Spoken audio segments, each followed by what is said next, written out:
What's going on, guys? T2RX6 here, back for another Transformers G.I. Joe review, and today we're taking a look at the G.I. Joe Club exclusive Marissa Faireborn with Afterbreaker. Yeah, I guess we lost the rights to Afterburner. This is pretty cool, and I am very thankful to have this courtesy of my good friend Jason over at Open Your Toys. I'm going to put a link down in the description. If you haven't checked out their podcast, I highly recommend it. They were a husband and wife team, and now they are restructuring. And I am honored that they asked me to be part of it, but unfortunately, time commitments, I can't do it. But I do look forward to everything they put out. So, yeah, this is Marissa Faireborn. Here's her bio card if you want to pause it there and kind of read it. You can do that. Let's get her open and we'll talk about her a little more. So here we've got Marissa and Afterbreaker out of their box, and let me be the first to say, it really is not worth the cost. Let's talk about Afterburner first. So this guy is a cheap piece of crap, so much so, I'm not really sure. I had to look it up because I know he has an action feature.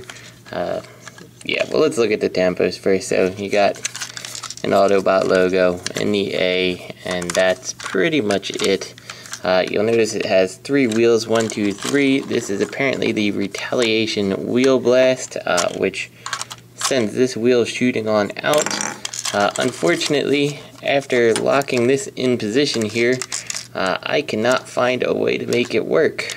From my understanding of the Wheel Blast Breaker, you are to push this wheel back and roll it backwards, and then this one launches forward to pop this out. If it had its 2 black wheels, it would roll great. Once you put this in, it's a little bit more stiff.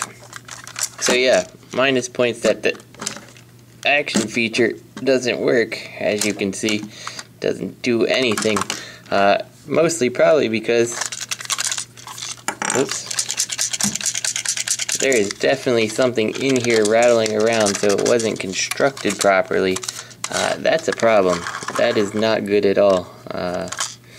Yeah, so this thing is kind of just a brick of plastic that really doesn't do anything. Alright guys, so I took Afterbreaker here apart, and this rattling is actually supposed to happen.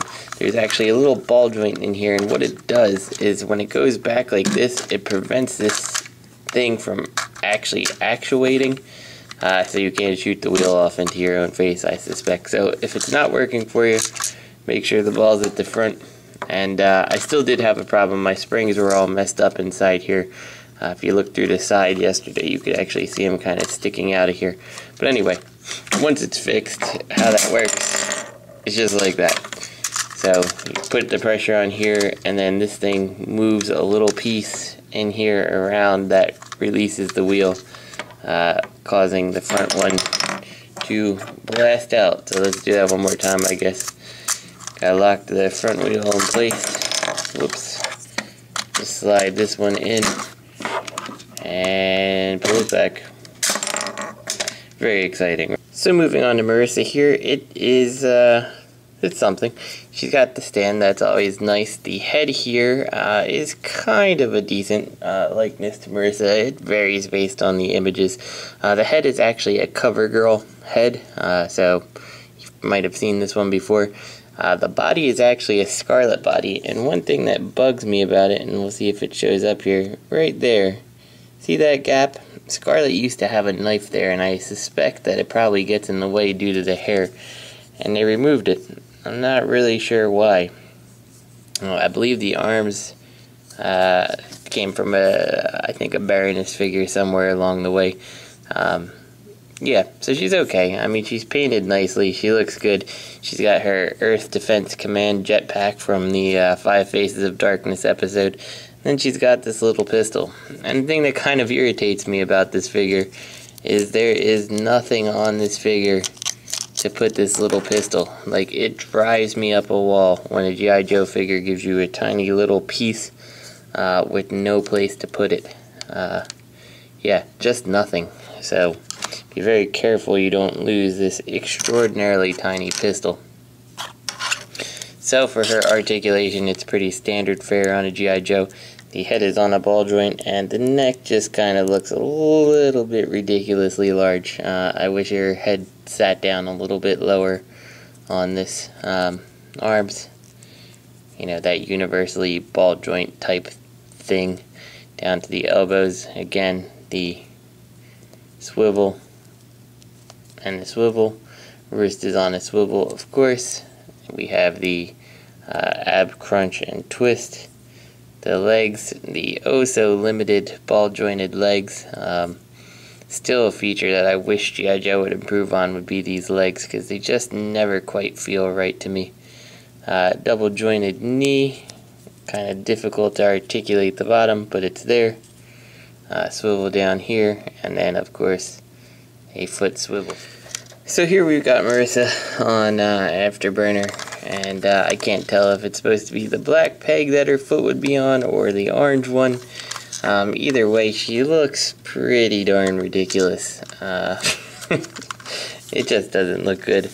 I actually kind of wish that they would have put like the RC from Prime RID and painted that orange and given it like the Chromia head or something like that, and I don't know, called that Afterburner and just said Afterburner's a girl now or something. I don't know. This bike is ridiculously big, and I can't imagine it looking good for any G.I. Joe character, let alone Marissa here. So yeah, overall it's kind of a disappointing set. I think if you have it, it's worth just leaving it in the box. There's too many small pieces, and outside the box the whole thing kind of falls apart.